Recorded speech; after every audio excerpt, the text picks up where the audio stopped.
Hey, welcome to day 7. This is the 7th lesson for my future kids, and I'm putting this on YouTube, so for anybody else out there too. Day 7 means I've been I've consecutively uploaded for 7 days.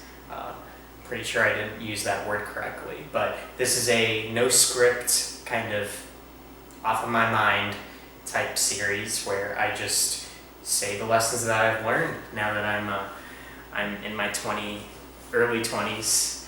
And I think it's a good time to reflect for that too, because it's that in-between stage where like you're transitioning to adulthood, and you learn kind of like a little bit of who you are, right? And what you want to become. So these lessons are regarding that, and just overall wise advice that I've learned. Today's lesson is going to be talking about how the comparison mindset is a double-edged sword. I've really been kind of like, in that comparison kind of agenda where I am seeing what other people have done at my age. I think this happened at the previous Olympics, but I've gotten a lot of I've seen a lot on social media, people saying, "Oh my God, the people that are competing are the same age as I am. What am I, where am I going in my life?" That comparison mindset, of course enhanced by technology, but it is still there with how I view myself, even across like my friends, my family, my relatives. I want to be the best version I can, and I have to compare myself to see where I am. And I'm pretty sure there's some evolutionary constraints or not constraint, but reasoning of, hey, like people, you wanted to compare yourself within the tribe when you're hunters and gatherers, as in for social status and whatnot. And I think it's hardwired within our brains. But not only is it just to compare, but it's to kind of find where we fit, to find a purpose in a way.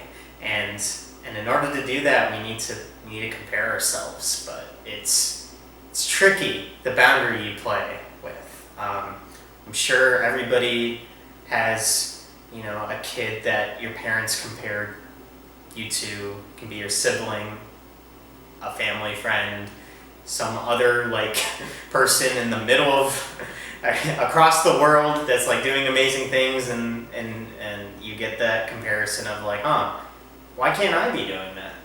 And I think you can. Of course you can. And we don't know the backstory behind, what other people do and how the path that they've gone through to get to that point. But it can also, my train of thought got a little bit messed up. But yeah, other people are taking their own paths, their own journeys, and you're taking your own. So it's hard to exactly try to find, I guess, the path that you want to take to get there. As in, everybody starts at different points. Life is literally just it's, in my opinion, you can have a drastic different life from where you were born and the genes you have, right? So it's impossible to compare, yet we have to do it in order to become better people sometimes. And to see a side of us that I or whoever's watching wants to become, right? So it's a double-edged sword, and I haven't been able to balance that, but I would want my kids to know that it's okay. It's okay to feel that way. It's okay to be deeply, have deep relationships that you're also jealous of the other person, and that, of where they're going, and you think, why can't I do that too? I think that's okay, and I think it's kind of like a societal thing of to always congratulate people and to always be, happy for somebody else, and that determines a great relationship. But I think jealousy is great in a way if you harness it in the right way. If you don't put down the other person, if you're able to use that jealousy to fuel what is inside of you. I think, people get jealous for different reasons. A big one, I think, when you go through adulthood is money, right? Seeing somebody spend an extravagant amount of wealth, and then you're saving every penny, right? And it's pretty, when you feel jealous of that, I think it's your mind and heart telling you of what you value and what you want, which is not a complete extravagant amount of wealth, but it's more of like an underlying principle of like, hey, I feel like I'm not living my life.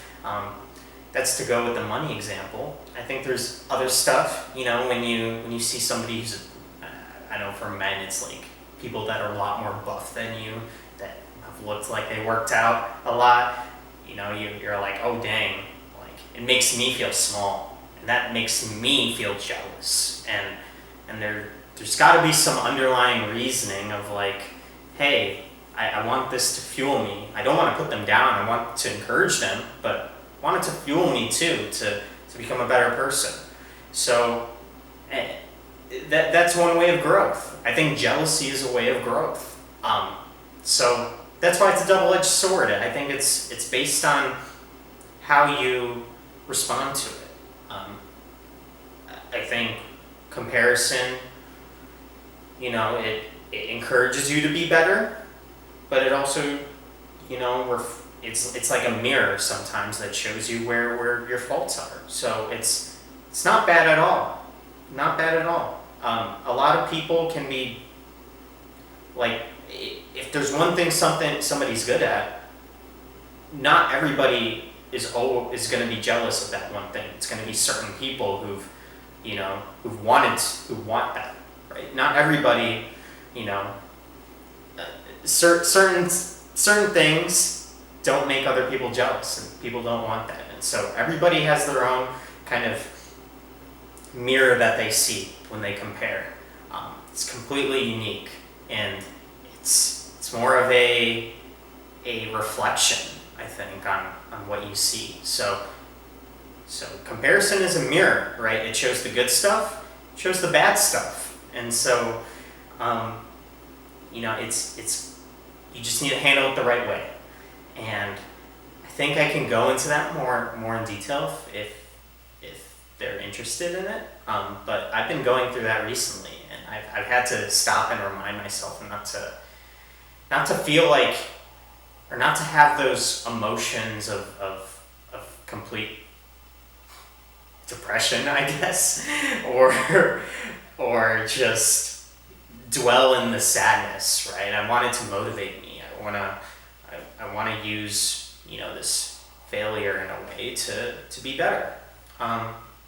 So I really think comparison is just another way of showing failure and how you respond to it. So that's my lesson for today. It was a little bit, I guess, not really coherent, but coherent as in like a true, one sentence lesson. But comparison is a double-edged sword. So be careful in how you use it, because it can fuel stuff that you don't want, or lead you down a path that goes to darkness. So just be careful in how you use it. But in the end, try to talk to somebody about it, I think, too, and I think it's healthy to compare within relationships. It's a way of showing growth, or it's a way of wanting to grow. That's how I look at it in the half class type way. So thank you for listening. I will see you in day 8. Thanks.